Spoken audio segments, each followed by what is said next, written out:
Seja muito bem-vindo ao nosso 6º episódio da série Primeiros Socorros. O que fazer enquanto o socorro está a caminho.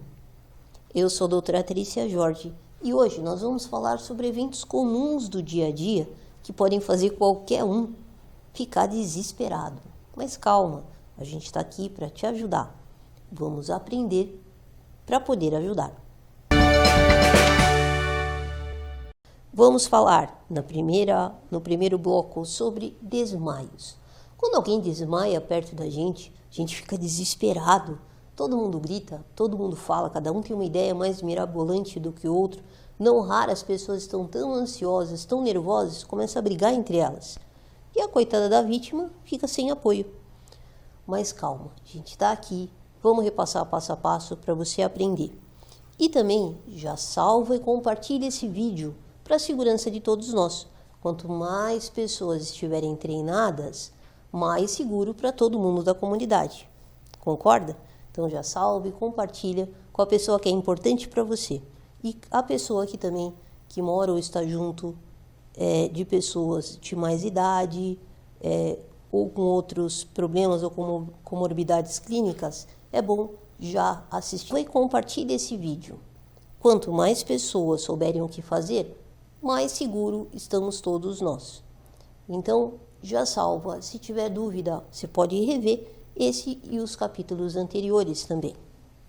Afinal, o que fazer quando a pessoa perde a consciência, desmaia próximo da gente? A primeira coisa é saber se a pessoa respira e se ela tem pulso. Nós podemos verificar pulso no pescoço ou no braço, se for caso de criança.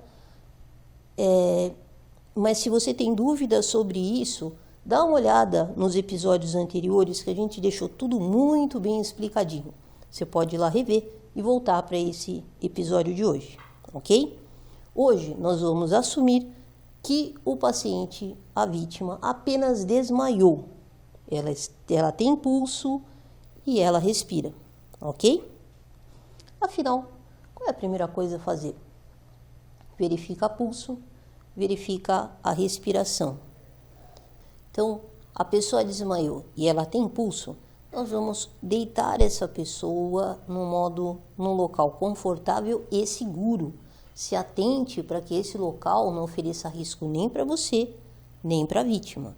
Então, deixe que ela deite, de preferência deitar de lado essa pessoa, porque a gente já sabe, nós já vimos em vídeos anteriores que se a pessoa estiver desmaiada e ela vomitar, ela corre um grande risco de aspirar vômito, saliva ou mesmo sangue, se ela tiver machucado o rosto ou tiver algum ferimento em boca ou face que esteja sangrando para dentro de vias aéreas. Isso pode causar uma broncoaspiração, isso é, para líquidos que não deveriam estar no canudinho que vai para o pulmão. Isso não é bom. Então, para evitar esse risco, nós vamos deixar essa pessoa deitada de lado. De preferência, você deve deitá-la do lado direito. Se for uma pessoa jovem, em casos de gestantes, você pode deitar ela do lado esquerdo de preferência. Por quê? Existe dentro da barriga, do abdômen da gestante, em todos nós, mas da gestante, são 2 grandes vasos que ficam entre o útero e fica comprimido lá atrás na coluna. Quando a gestante deita para o seu lado direito, como esses grandes vasos, esses grandes condutos de sangue, eles estão mais chegados para o lado direito, acaba comprimindo com o peso do útero, o peso do bebê mais o líquido amniótico. Isso faz com que diminua esse fluxo de sangue. Não é bom nem para a gestante, nem para o bebê. Então, de preferência, deitar essa gestante do lado esquerdo para facilitar essa circulação da mãe. Facilitando a circulação da mãe, a gente também otimiza, melhora a circulação do bebê. Entendeu até aí?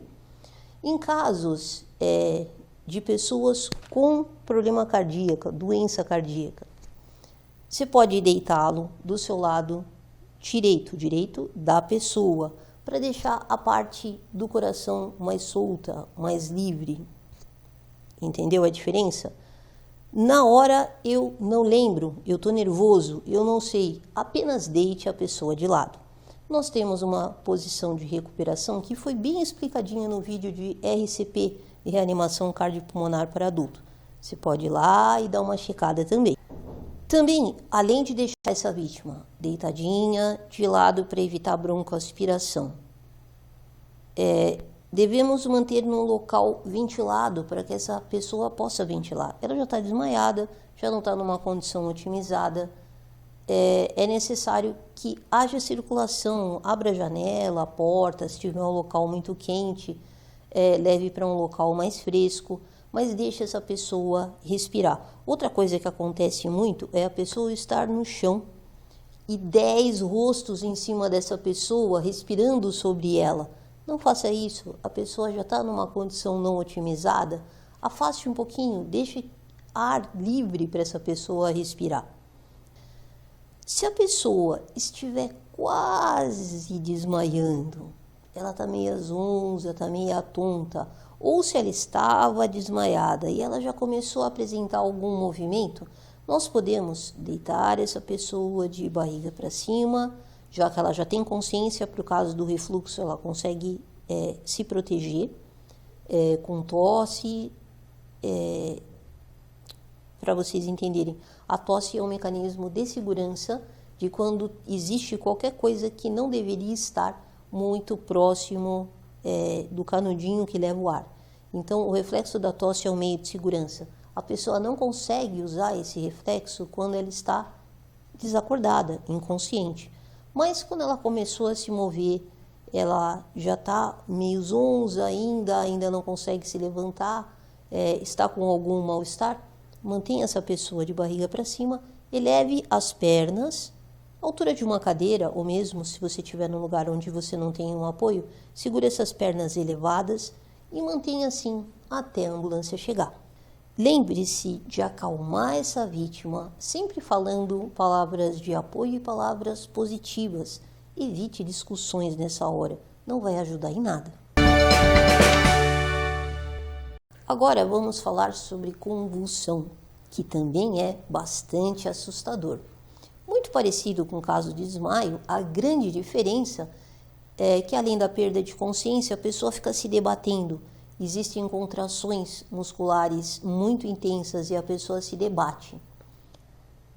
Também pode haver maiores pontos de sangramento devido à intensidade dessa queda ou mesmo de ficar se debatendo. Também pode haver sangramento de boca ou língua, porque muitas vezes a pessoa acaba mordendo, ela trisma, ela prende o músculo da mastigação e acaba prendendo língua ou lábios. Não tente soltar, a gente sabe que sangra, mas não tente colocar o seu próprio dedo, o músculo da mastigação é muito forte, você pode acabar ferindo ou mesmo existem casos relatados de perda de pedaço de dedo. Então, não tente introduzir nenhum objeto nessa fase, simplesmente vamos deitar essa vítima de lado. Lembre-se, a vítima estando inconsciente, o cuidado e a segurança dela depende só de você. Então, deite essa pessoa de lado. Nós já aprendemos a importância de manter essa via aérea, o canudinho que leva o ar até o pulmão, livre. Ele não foi feito para levar líquidos como sangue. Lembre que se houver, principalmente se houver sangramentos em boca e língua, esse sangue pode escorrer e obstruir a passagem do ar. Então, é muito importante você deixar essa pessoa de lado para que esse sangue escorra para fora e não para dentro. A gente sabe que isso não é muito fácil de fazer com a pessoa se debatendo, mas vamos tentar da melhor forma possível para diminuir o risco dessa vítima.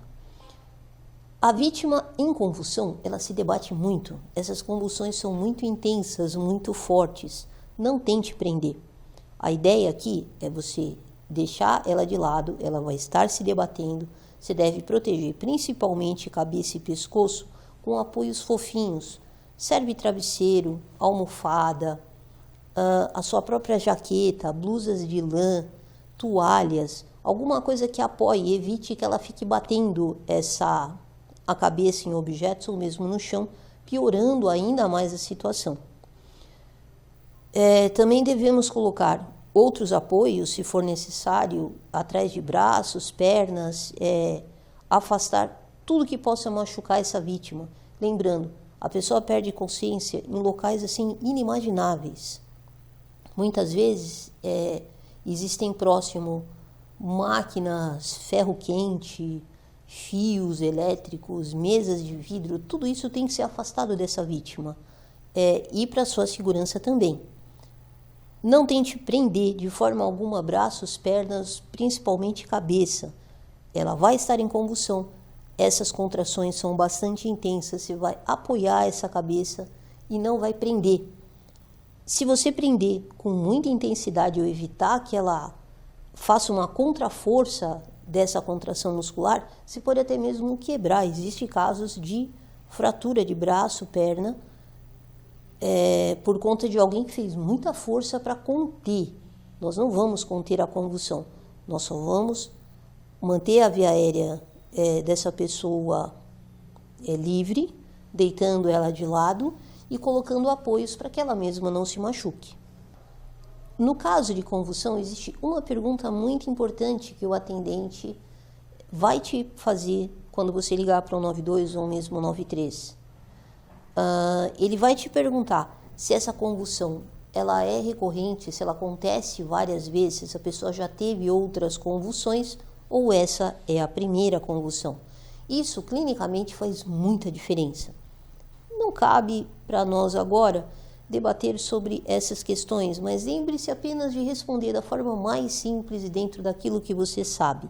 Se você está no meio da rua, se é uma pessoa que você não conhece, você simplesmente diga que você não sabe. Isso é a forma mais clara, mais fácil de você ajudar. Se durante esse período as convulsões pararem, não tente levantar essa pessoa, colocar ela de pé, fazendo ela andar. Também não encha muito de perguntas. Quando a pessoa volta de um estado de convulsão, ela entra num período pós-convulsão, que a gente chama de pós-comicial, em que o estado de consciência a gente chama de um estado obnubilado. Essa palavra esquisita quer dizer que a pessoa não está de todo consciente.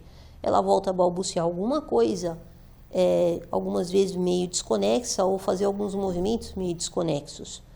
Se a pessoa insistir em levantar, ofereça apoio para que ela não se machuque ou venha tentar descer escada, pegar alguma coisa, só ofereça apoio. De preferência, incentive que ela permaneça deitada, de lado e aguarde a ambulância chegar.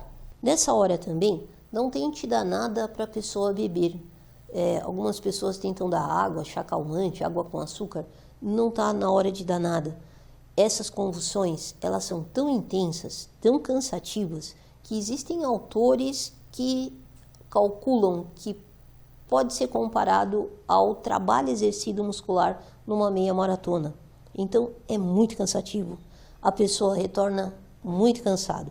Então, permita que ela simplesmente deite e relaxe e você fique ali de apoio até a viatura, a ambulância chegar até vocês. Então, não saia daí. Vamos dar uma pausinha para chamar os nossos apoiadores e já voltamos já no segundo bloco com mais informações. A alimentação saudável deve começar lá na primeira infância e seguir durante toda a vida. Para orientar e incentivar a população sobre os bons hábitos alimentares, produzimos conteúdos que abrangem todas as fases da vida. Acompanhe a série Guia Alimentar no nosso canal no YouTube. A dengue ainda não tem um tratamento específico. Ou seja, ainda não existe um medicamento que combata o vírus que causa a doença. Por isso, o mais importante é focar na reposição dos líquidos. Beba água, se alimente bem e não se automedique. Isso porque existem medicamentos que podem agravar a doença e até mesmo causar sangramentos. O recomendado é repouso, ingestão de líquidos e buscar o serviço de saúde, principalmente se houver sinais de alerta como sangramentos, tonturas, dor abdominal ou vômitos persistentes.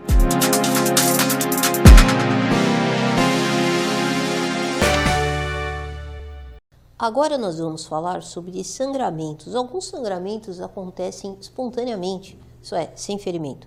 Um exemplo deles é o epistaxe, aquele sangramento por nariz. Já viu alguma pessoa, principalmente crianças, que começam do nada a perder sangue pelo nariz? O que a gente vai fazer? Primeiro, acalme a pessoa. Quanto mais agitada ela ficar, mais o sangue circula e mais vai sangrar pelo nariz. Então, primeira coisa é acalmar a pessoa. Presta atenção também nas informações para que você esteja calmo o suficiente para acalmar a pessoa. Porque se você começar a ficar agitado, você vai deixar outra pessoa mais nervosa. Isso não vai ajudar. Incentive essa pessoa a ficar sentada e com a cabeça elevada. Também vamos aplicar compressas frias. Não precisa exatamente ser gelada. Você não precisa ser com gelo.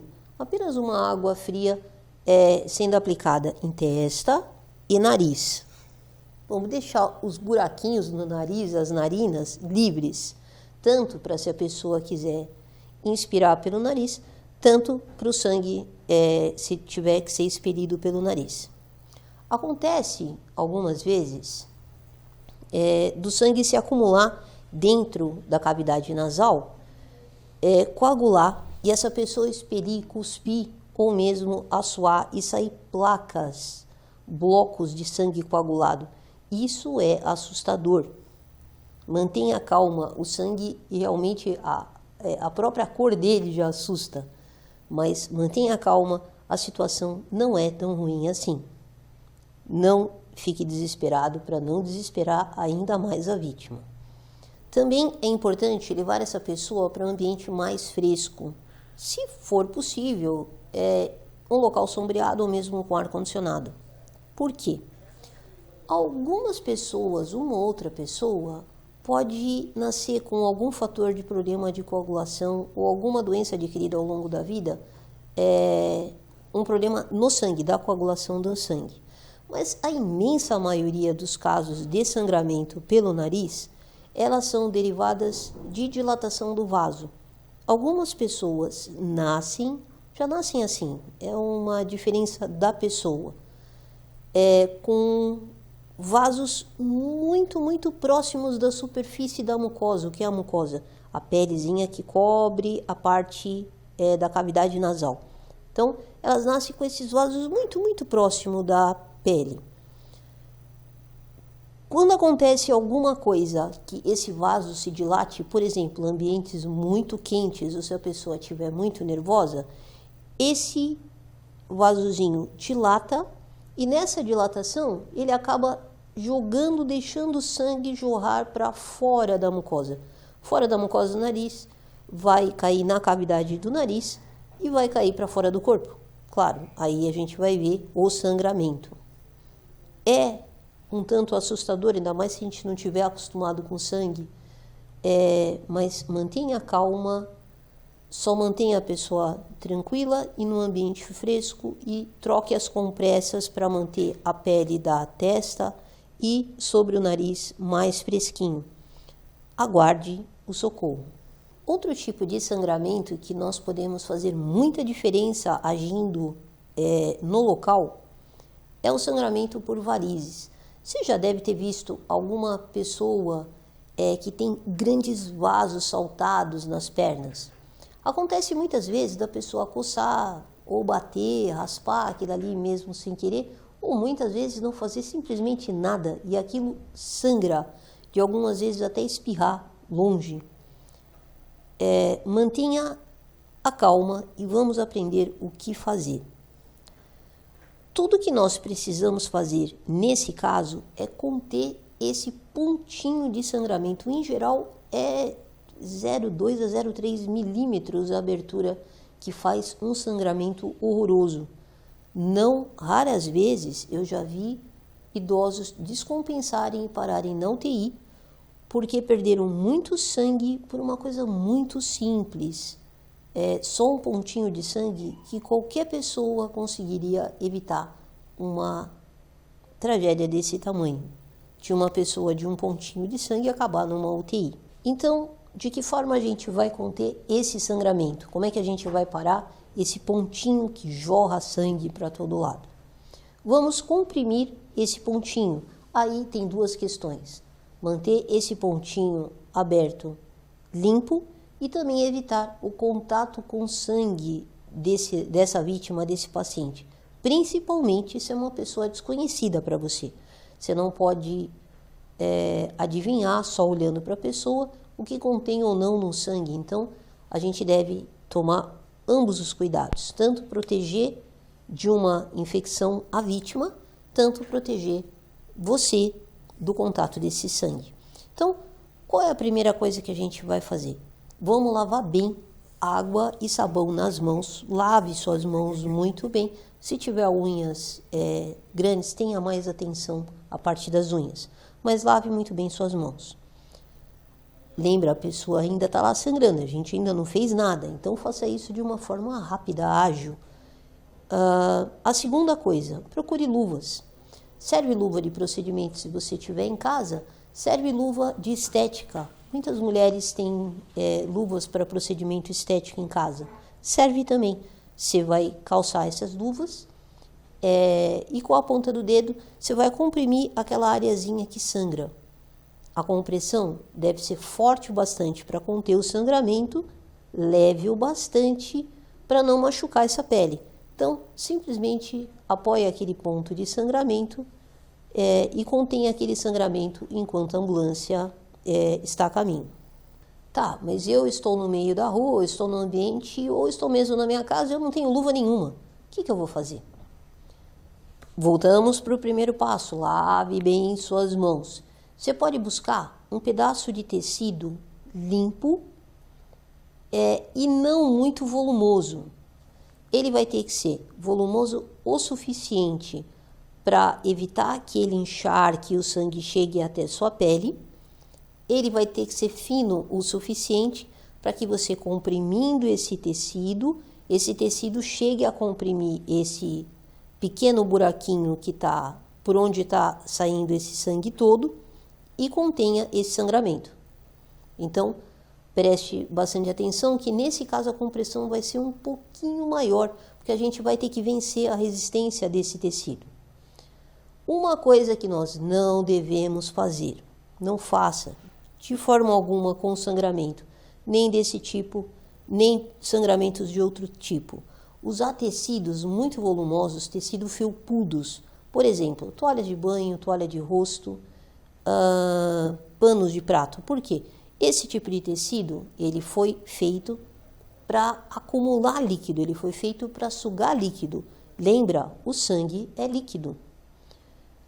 Essa toalha, ela vai sugar quantidades assustadoras até de sangue dessa vítima que já não está numa situação otimizada e vai aumentar esse sangramento em vez de diminuir. Então, muitas vezes a pessoa pega aquela toalha bastante felpudona, enrola no entorno dessa perna e esse vasinho continua babando, babando, babando e essa toalha fica encharcando, encharcando, encharcando de sangue e vai faltar sangue dentro de um corpo que já não estava lá numa situação lá muito otimizada. Então, não faça isso. É um pedaço pequeno de pano, de tecido, que vai ser o suficiente para proteger a sua mão do sangue que está sendo expelido e lembre-se de aumentar discretamente essa compressão para vencer o volume desse tecido e conter esse sangramento. Lembra, lá no começo a gente falou, qual é o objetivo? Conter o sangramento. Nós não vamos fazer nada além de conter esse sangramento. Se você deixar esse local comprimido até a viatura chegar, Não raro, quando a viatura chegar, não existe mais emergência nenhuma, mas nada a ser feito. Você mesmo conseguiu controlar todo o problema, evitando uma tragédia de casos de pessoas que ficam sangrando, e por causa de um pontinho de sangramento tão pequenininho, você perde um ente querido, ou essa pessoa tem que passar pelo desconforto de ir para uma unidade intensiva por causa de uma coisa que você poderia conter de uma forma tão simples. Lembre-se, salve esse vídeo. Isso a gente nunca sabe a hora que vai acontecer. Então salve esse vídeo, compartilha. Quanto mais pessoas souberem o que fazer, mais seguro para todos nós. E assim, nós chegamos ao final de mais um episódio da nossa série. Espero que você tenha gostado e agradeço pela sua companhia. Convido você também a seguir o nosso programa nas redes sociais e os outros programas da TV Polo. Outra coisa, se você tiver dúvida, alguma coisa não ficou bem explicado, mande os comentários para a gente. Nós vamos ter um episódio só para tirar suas dúvidas, ou vamos tirá-las conforme for apresentando os casos. Já deixo aqui o convite para você participar com a gente num próximo vídeo, onde nós vamos falar de mais casos simples que podem acontecer em qualquer lugar na vida de qualquer um.